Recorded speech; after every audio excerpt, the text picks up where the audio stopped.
I know at first it will feel like this is infringing upon or inhibiting your creative process, but I promise you, if you bring in just a little bit of structure, you'll see a higher yield. It's like grapevines. If you just let them trail across the ground, you're not going to get nearly as much fruit as if you bring in some structure.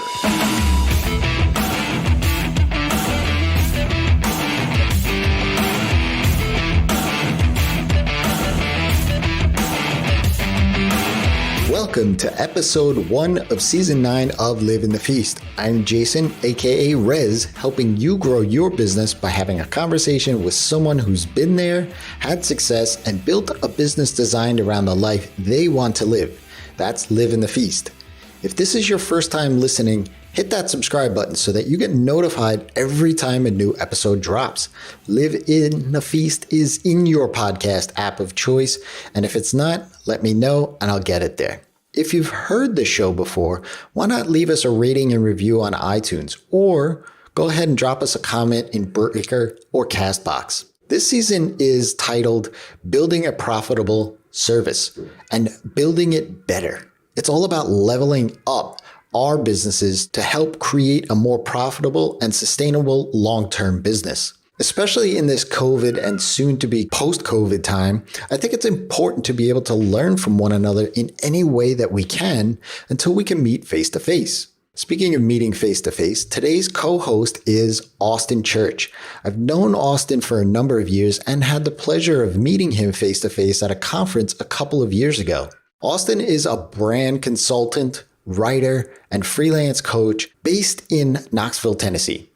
He leads the team at Burnout, a branding and marketing studio, and Freelance Cake is his business growth course for freelancers and consultants. His passion is helping creatives make more money, get more freedom, and lead extraordinary lives. For Austin, clearly defined processes are a critical piece of the puzzle. And in this episode, we dive into how this poet is a stickler for processes and SOPs, but why it's important for his business. We also talk about the 3 things that he realized he needed to accomplish his goals and why he became a stickler for that process. We'll also go into the quick wins from his 10-minute framework for figuring out what priorities to start offloading to someone else. This is a great one. So here's Austin and myself.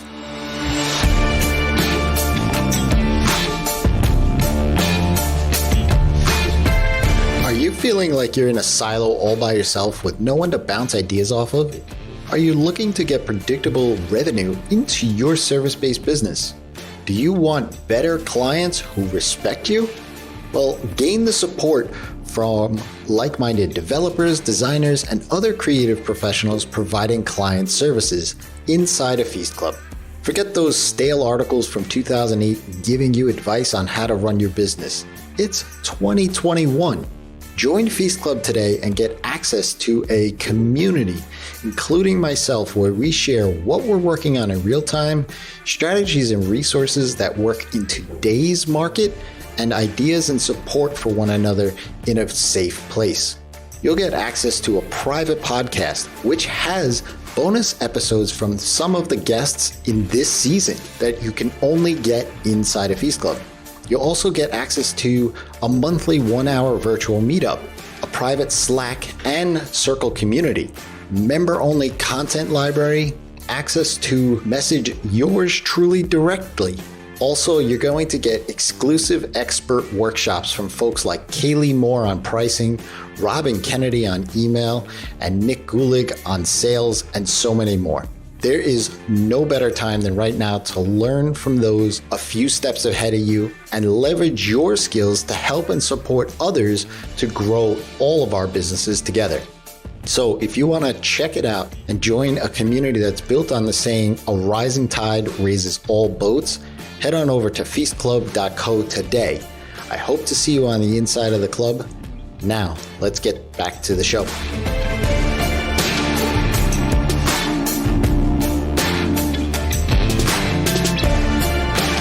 Hey Feasters, welcome to another episode of Live in the Feast. I am super excited to bring on Austin here.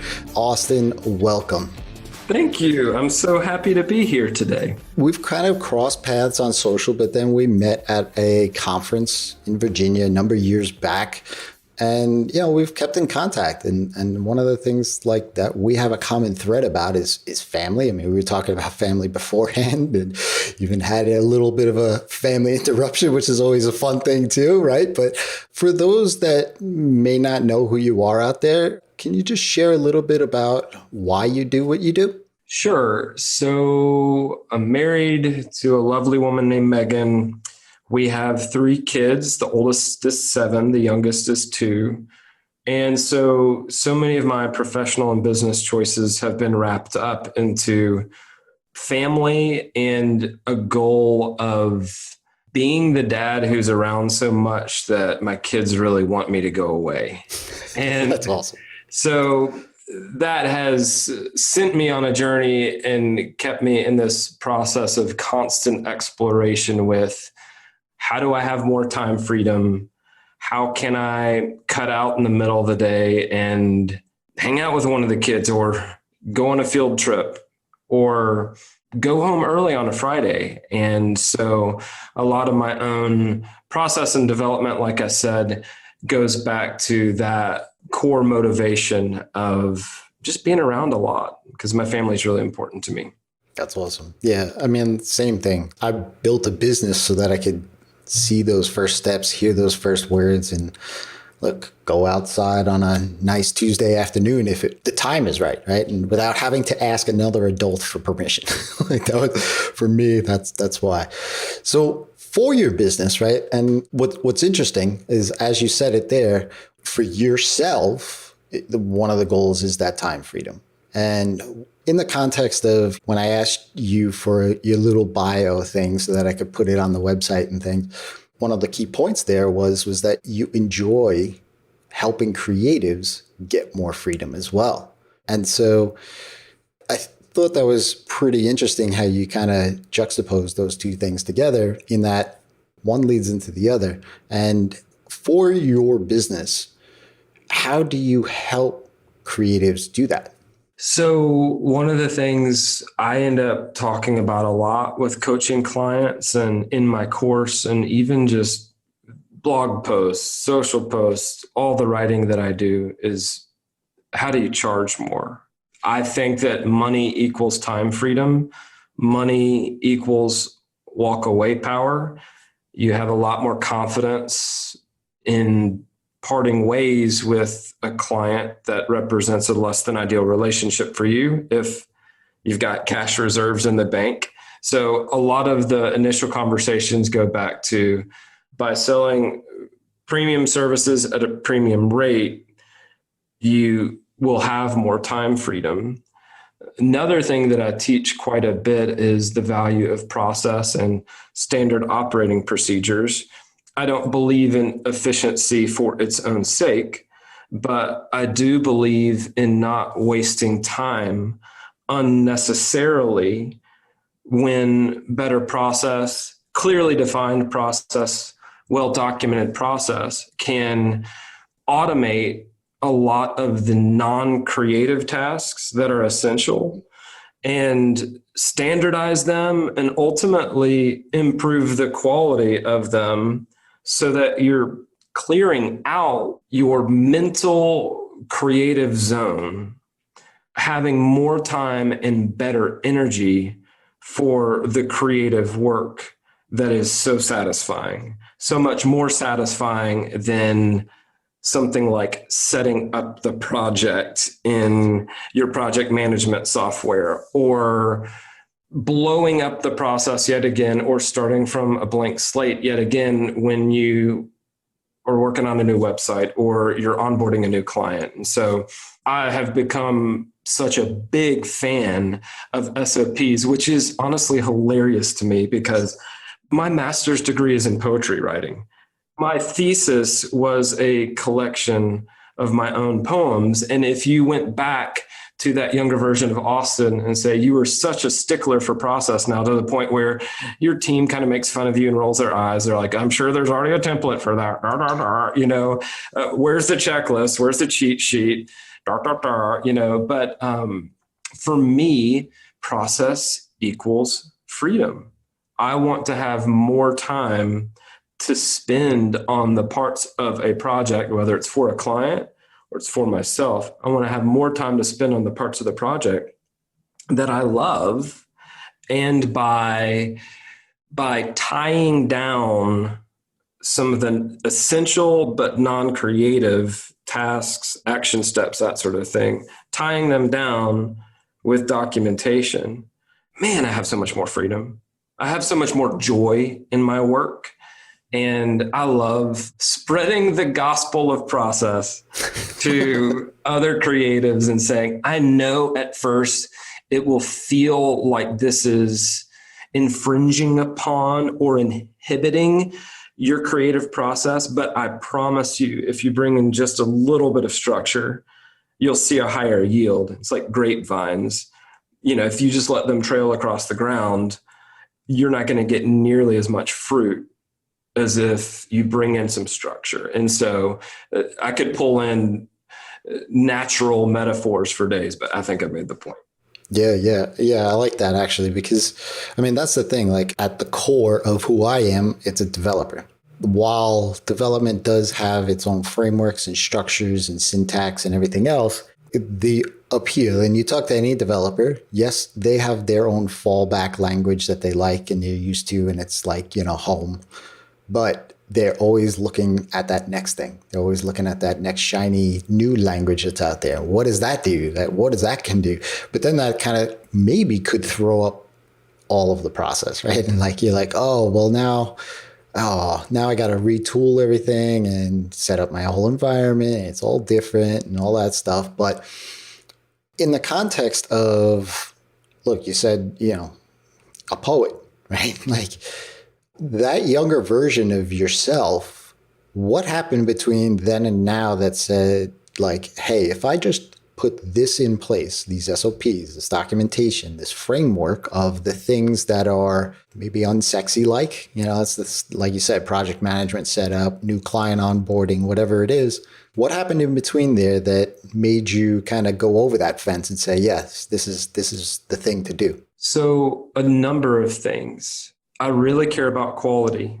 I think because I came into creative work and entrepreneurship and freelancing through the door of a specific type of craftsmanship, I really do care about quality. Higher quality is more satisfying to me. And yet, if you're charging clients for a project, the more time you sink into the project, the less profitable the project becomes. So there's a tension there between quality and profitability that I, as a craftsman, really struggled with. And I started looking for a solution to be able to maintain quality while also over time incrementally lowering my time investment in any given project, because then I had that time to do with whatever I wanted. I had that profit too to do with whatever I wanted. But that was the first thing. Second thing is I have historically done really high quality work, which meant I would get referrals and repeat business, and I have been able to grow and raise my rates. And there was this virtuous cycle, but what would happen is burning down and coming to the border of burnout. And so if you continue to work and you continue to get more clients and it's really attractive to have the money, and again, it's about the freedom and the lifestyle, well, suddenly this funny thing that my friend Dick Hinton says becomes, this harsh reality. As a freelancer, I get to pick my own hours, any 60 I want. And so again, you can become cursed by your own competence or cursed by your own success, where you're finally getting the projects and the clients you want, maybe even income you want, but you're working much longer hours than anyone who has a 9 to 5 that you know. The third thing was needing more help and not having a really good way to delegate. I was asking both freelancers and full-time employees that I had to learn telepathy, like to read my mind. And I'd be disappointed and they would be frustrated when I would look at the quality of their work and they would have missed the mark according to me. And yet at the same time, it was totally unrealistic for me to think, well, I've been doing this 10 years. I had a lot of raw talent when I got started. Well, if I then recruit someone who's 23 to help me do this work, is it realistic at all to expect someone with a decade, 10 years less of experience to have the same output in the same amount of time? Of course not. So it's a light bulb went off when I realized that I needed to document processes and then ask a person to run a process instead of a person to perform a task. And I know there's a nuance there, but as soon as I crystallized the process outside of my own mind, I was able to start seeing an acceptable level of quality. And I'll share one very quick story. I asked a junior writer on my team to write a blog post for me. And I said, you know what? I'm actually going to write down my process. This is probably 3 years ago when I really got serious about this. And Jason, guess how many steps I went through without fully realizing it just to write a single blog post? I'd say over 25. 33.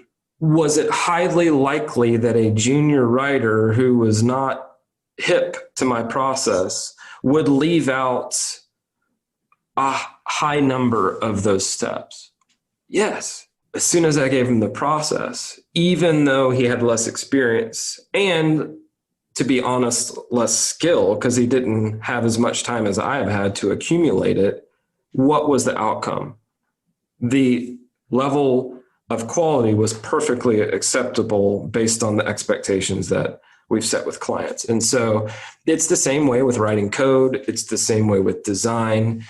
If you put someone with enough talent, let's say a B-level talent, on an A+ process, they can achieve an A- outcome.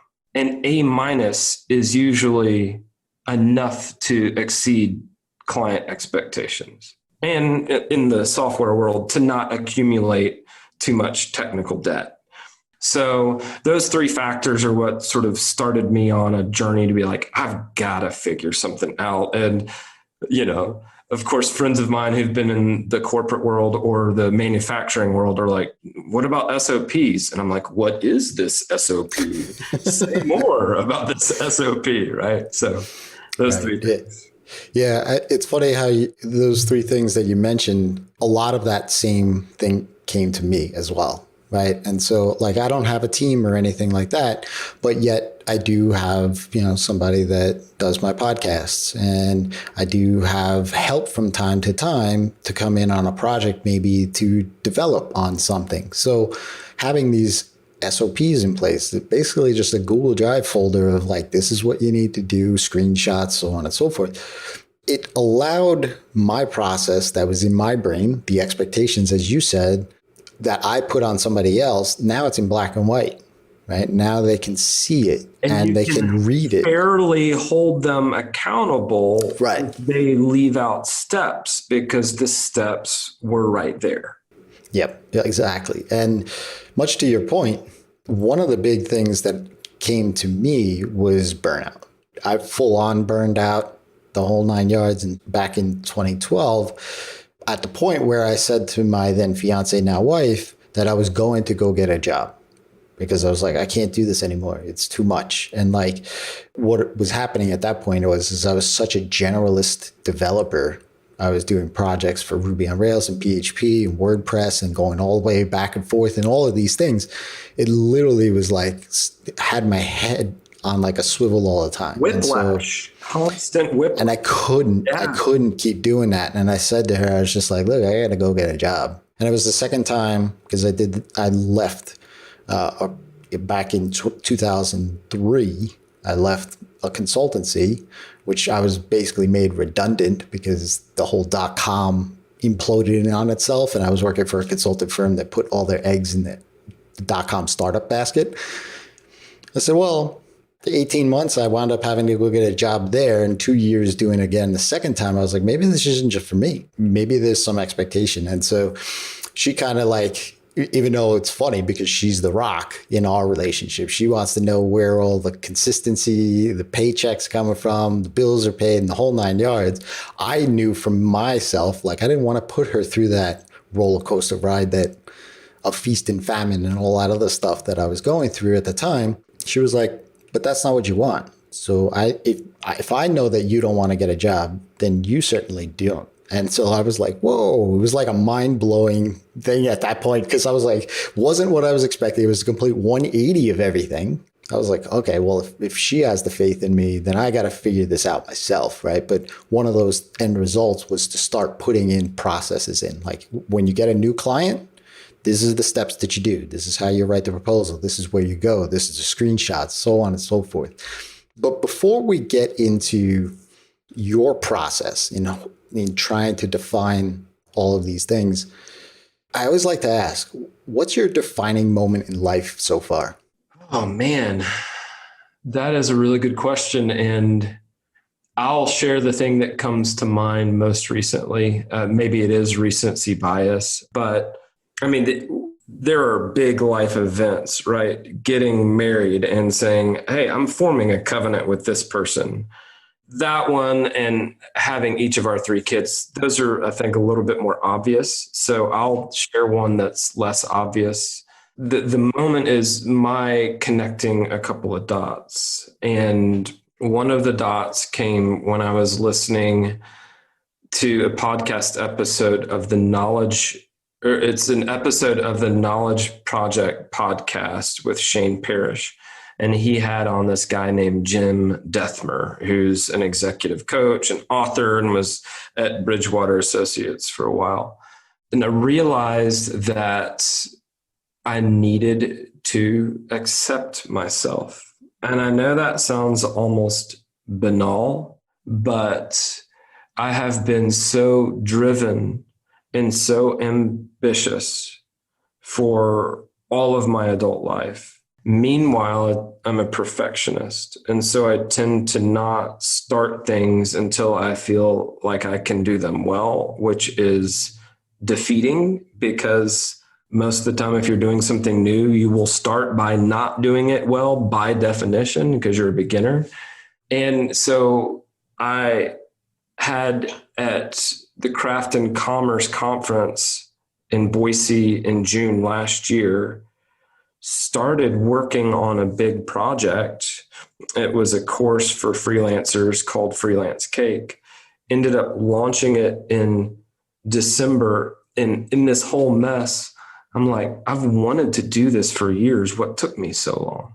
And sometimes it was feeling like the old guy in the room and that ship had sailed. Sometimes it was feeling like it was selfish to work on something I cared about deeply when I have a family. And at the time I had a business partner, and it's like, if this is not guaranteed to succeed, is it selfish for me to like sink so much time into this? But I would say that has been a defining moment because I realized that I may as well pick a struggle I can love. I'm going to have problems regardless. Any path you pick will have problems. So last June, I started doing the work and building the business I want or will want 10 years from now. And I've started doing it 1 hour at a time. With those 1 hour sprints, there is so much you can accomplish in a year.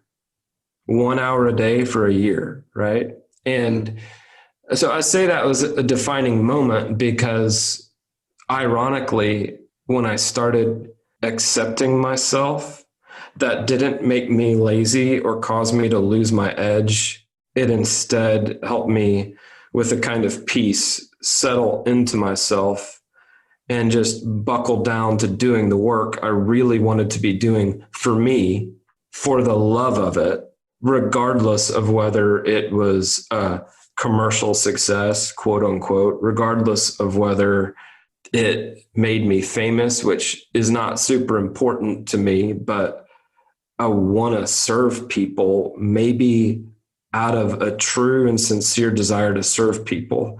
I should do work that I love. Labor in obscurity, that's what it takes. And really enjoy being me in the process. That may have been a little bit more, I don't know, candid than you wanted, but it's just strange. I've been a high achiever my whole life. And I think a lot of that drive came out of like, I'm going to achieve so that I can never be excluded. Now I want to do the work that I love because there's a group of people I'm passionate about serving. I've had a lot more peace in my life and I've enjoyed my work a lot more. I've had a lot more joy in my life too. Awesome. Thank you for sharing that. I mean, that's it resonates with me to my core because the audience member, you probably have heard this from me before, but my wife knows when I'm coding and fighting with log files and server errors and all the rest of it throughout the day, or I'm having a conversation with you, Austin, or, a coaching client or somebody else where I'm actually serving them in a way where it's benefiting them in some sort of way or giving some value. And I could walk through these office doors at the end of the day and my wife immediately knows what I was doing that day. The demeanor, who I am, like I'm still me when I walk out there. I'm even lighter on my feet kind of thing. It's what fuels you and what, like what you really get up in the morning for. And I so resonate with what you just said there. So thank you for sharing that. And this is by no means the end, but look, I'm always trying things with the podcast in and of itself. But rather than leaving it all the way to the end, where can folks reach out and say thanks to you and say hello? So I'm on Twitter at Austin L. Church. I run a branding and marketing studio called Balernum. So you can check us out at BALERNUM.com. Those are two of the best places. I have so many different websites and email addresses. It's almost not even worth sharing. Freelancecake.com is the course, but Instagram, I'm on all of your friendly local internets. So. We'll also link up all of those in the show notes as well, so you can reach out and connect with Austin. I mean, we've known each other for years now over socials. We've met in person. We've broken bread. So great guy always to talk to. So we talked about the transition when you were talking about like, this is what I needed to do. How do you actually go about doing it? I mean, it's unsexy. A lot of us are creative. Like, it's like, the last thing I want to do is pull up a blank page and start writing out one, open this program, two, click on this. Like, that sucks, right? It sounds awful, yes. Right?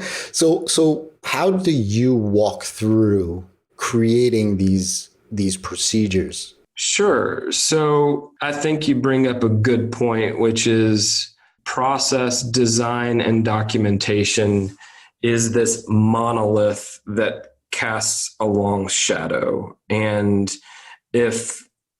when I'm helping our clients do it, we always start with the executive leaders and we start with their personal margin.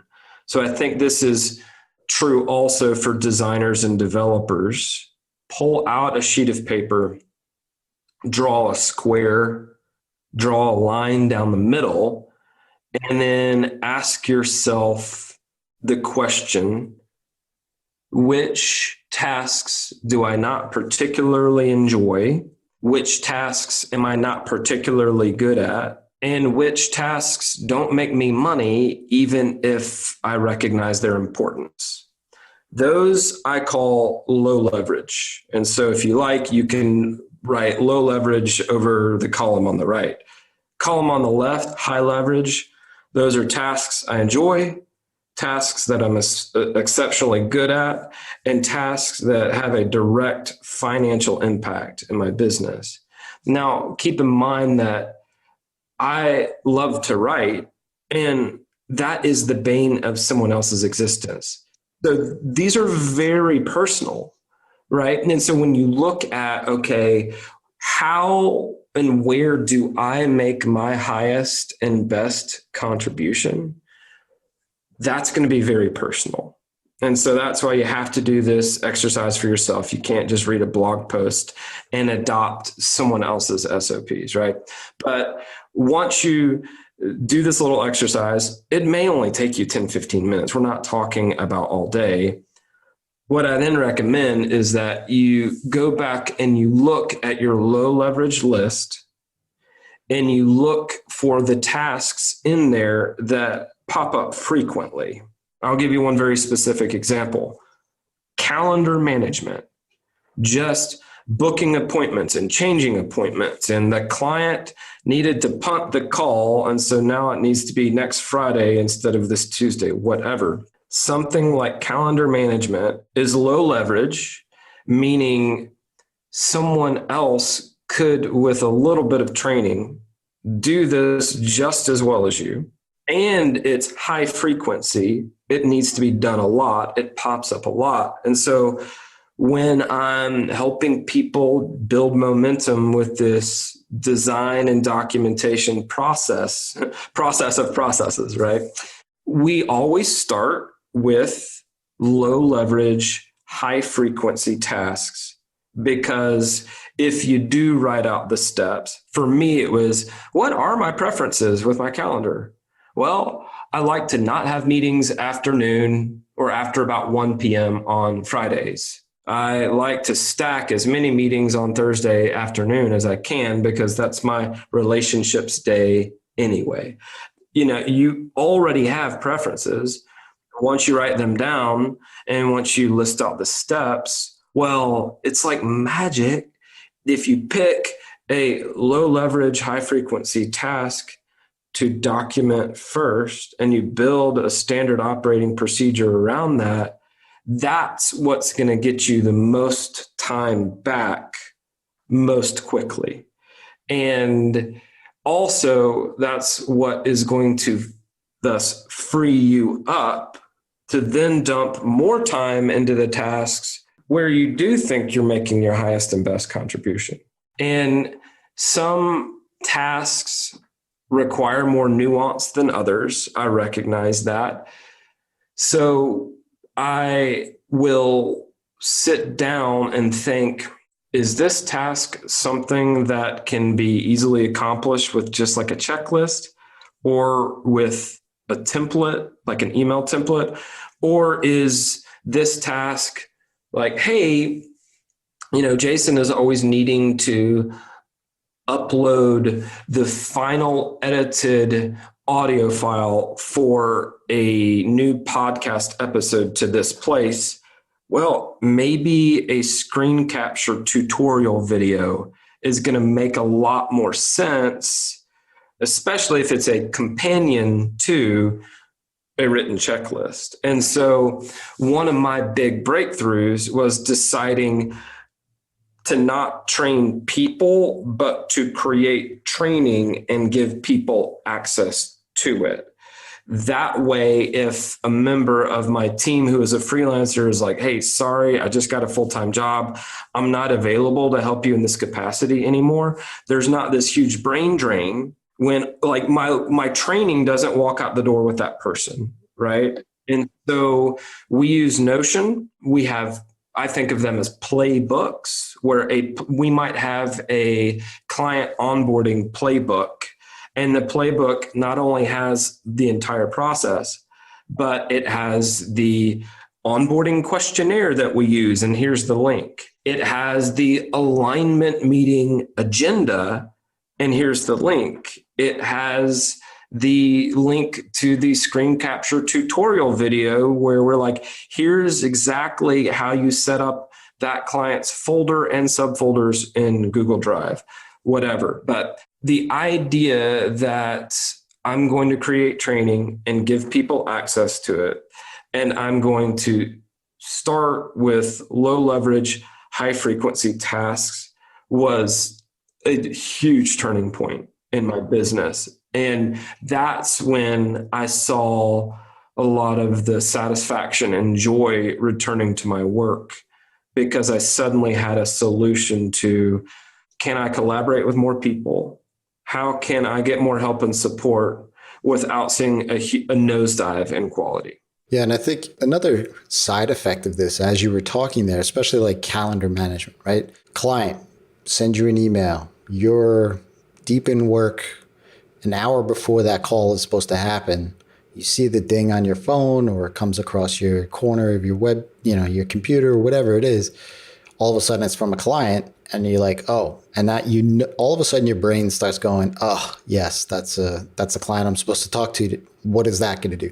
So it pulls you up out of whatever deep work you're actually in, going over into your inbox, reading that. Then the whole context switching thing there is so costly and expensive, especially in the creative space.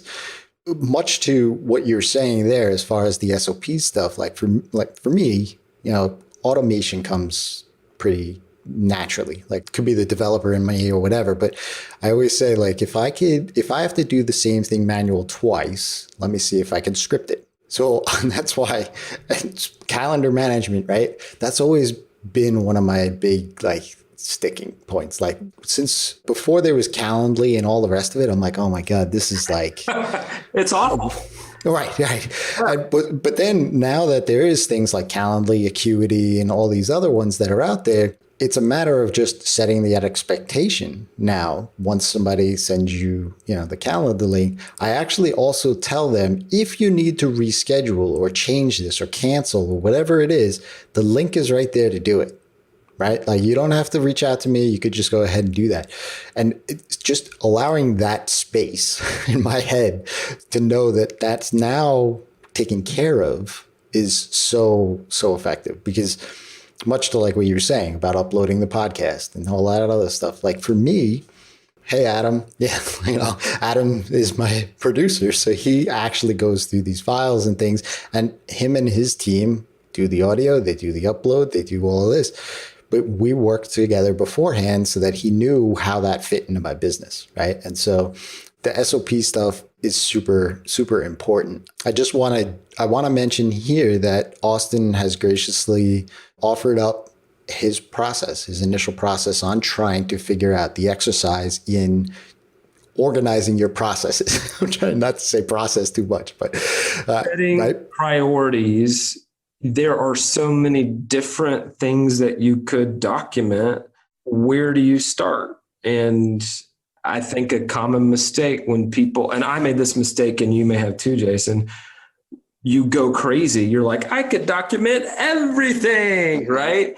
Well, you end up documenting processes that were not high priorities. So how do you set those priorities? And honestly, how do you get some quick wins and build momentum so that you even want to keep going down this whole SOPs path? Yeah. And I think that that's super important, because I did that. I was like, all right, next process that I start tomorrow, I'm going to just pull up Google Docs and I'm going to start writing them out. And then all of a sudden I'm like, hey, this is great. I just wrote 20 minutes. I spent an extra 20 minutes on the task that probably only took me about 15 minutes to do. Yes. But I'm only doing this once a month or once every other month. Yes. What was the point of that? All right. Well, so I love that. And I had a sneak peek into what that looks like. And he does outline how to figure out what those priorities were. So definitely go ahead. I shared the link in the show notes. Certainly go ahead and get that.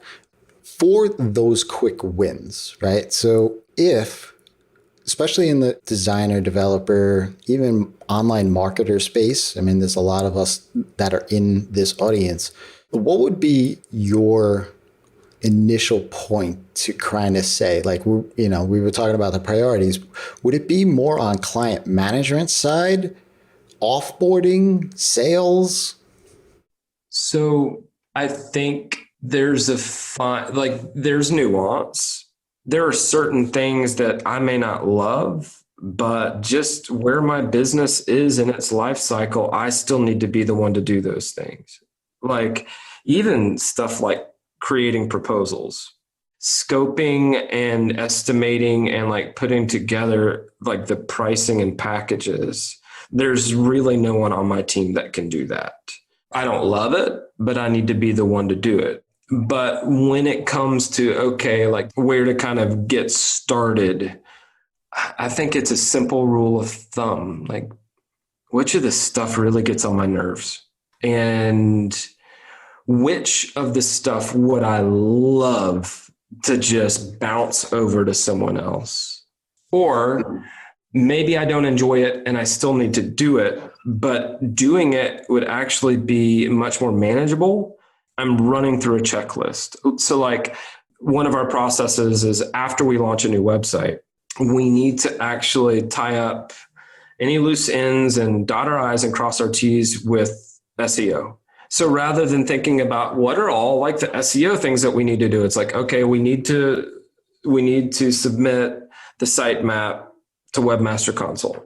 We need to give the client access to their own Google Analytics account. There are all these little housekeeping things that no one loves. I don't know of a single person who loves doing those things.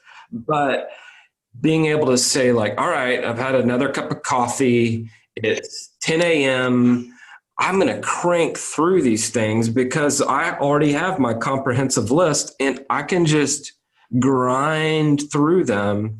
You can have a kind of savage pleasure in doing work that you don't particularly love on most days. But if you do it efficiently and you get it out of the way as quickly as possible, there is a different type of pleasure that kicks in, right? Mm-hmm. But one other little caveat, building out my team has taught me something that's really important that continues to surprise me. And that is a lot of the tasks and projects that get on my nerves, other people actually enjoy.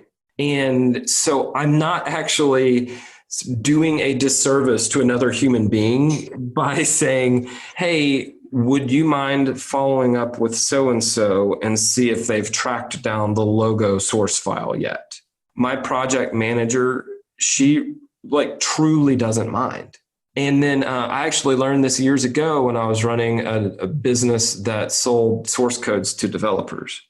And I realized that I had an assistant at the time, and he really did not mind answering customer support emails, but that was my kryptonite, right? So one of the beautiful payoffs of process design and documentation is you take something you never enjoyed, you give it to someone who either really likes it or at least doesn't mind it. You free up space to do more of the work that you most enjoy, and everyone is happier. And so as daunting or as even like tedious as the process of process design and documentation may seem at first, on the other side of it is a whole lot more freedom, a whole lot more happiness, and everybody staying in their lane, which helps with culture, which helps with morale, and ultimately helps with retention. And even with this guy, right? I actually want to stay in my own business. I'm not like, I should go do something else, because I'm like, like I'm helping everybody make their highest and best contribution. That's really cool. Yeah, I love that. And that is such a mindset thing, because you think that if you don't like it, it's like, oh, I'm giving somebody else this terrible task that I don't like, and it stinks, right? And I never really thought about it that way either until just now. Me as an introvert, and a lot of us are that do this sort of work, development, design, we'd much rather just be in our own heads and doing the work, right? But customer support is part of business. And there are plenty of people that love doing customer support. So if that's not your thing, just figure out what it is. Like you're saying, like go grab Austin's sheet, right? Go grab that process and begin that work. See if that stuff fit into those buckets for you. Go find somebody that may like that customer support or that client engagement, like via email or whatever it is that you don't like so much, right? So there's tons of people. Everybody has their likes, what they want to do. People look at lines of code and they're like, the glassy eyed. They're like, I don't know what the heck this guy is doing all day long. I just know he's producing something. That's right. But at the same time, I love that. I could stay there all day long, right? But so I like that. I love that thinking, and I think that that's an excellent point there. Before I let you go, what's up next for the next 6-12 months? I mean, I know the world we live in now, 6 months ago, we had no idea what this 6 months looked like. But what's on the planner, if you will, for the next 6-12 months? Thank you for that question. I will continue to sell and coach around the freelance cake content. In part because I've already seen a bunch of success stories, and in part because that's when Megan sees the less grumpy version of Austin. That's so true. It's like, I know what you did today, and it wasn't your favorite work, right? So I just really believe in that framework. And to some degree, I want to help people avoid I think that's one of the reasons you started Live in the Feast and you got into coaching is you become passionate about helping people not only avoid your mistakes, but avoiding mental traps and all of the bad advice out there. I'm working on a book, so that has been really exciting. When it comes to writing, and this is what you're talking about with like coding, writing is where I lose track of time. And even with our 3 kids and learning them and trying to be the best student of each one of them, I pay attention to what are they doing when they lose track of time? Because later on, when they're teenagers and young adults, I'll be like, hey, do more of the thing that is like playing in a sandbox. So I'm really excited to have that book project. I plan to have a full manuscript by the end of the year.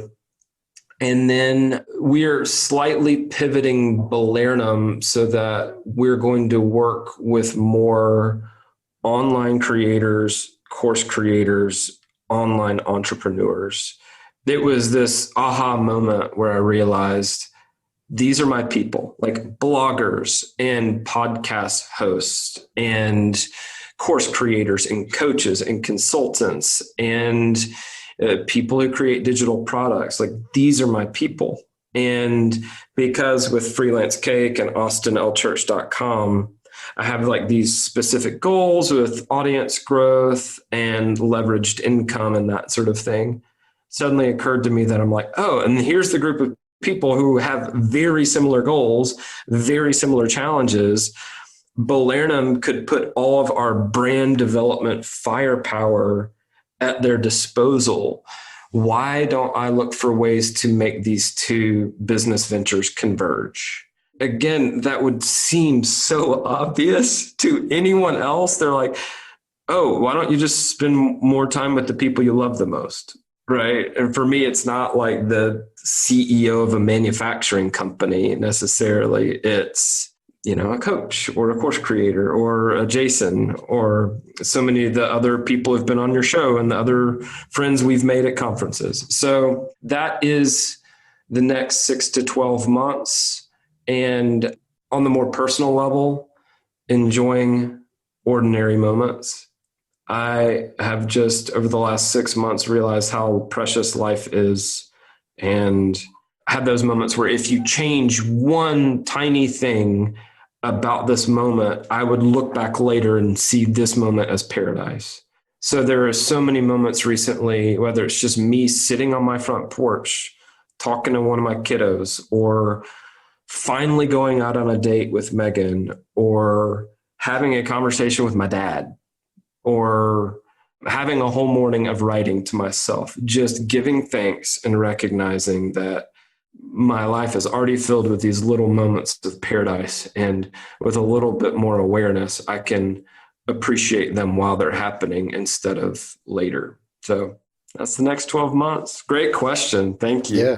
Awesome, man. Thank you for sharing that. I've been trying to, especially with a 3 and a 1-year-old, like there are times where that blood pressure goes a little high, right? But, I'm just trying to think. Just before we started recording, we were talking about potty training, right? Like that was little moments, right? But, it is what it is. And so I've been trying to, as a dad, just be able to like almost have these snapshot moments, like of them just playing together or separately doing their thing, like just these little Polaroids, right? Like dating myself, right? But these Polaroids in my mind of like, hey, he was 3.5 when he did that, and so I appreciate that for sure. Well, thank you, Austin, for coming onto the show today and sharing your wisdom and your experience with us. I do appreciate it. And I know I could speak on behalf of the audience that they do as well. It was a joy. Thanks for the opportunity. And hopefully we'll get to see each other again in person sometime in this decade. Right. Well, I think we were both going to go to Craft and Commerce this year, right? Yes. Yeah, so. What a bummer, but maybe soon. Yeah, maybe soon. So I appreciate you coming onto the show. And for everyone listening, until next time, it's your time to live in the feast.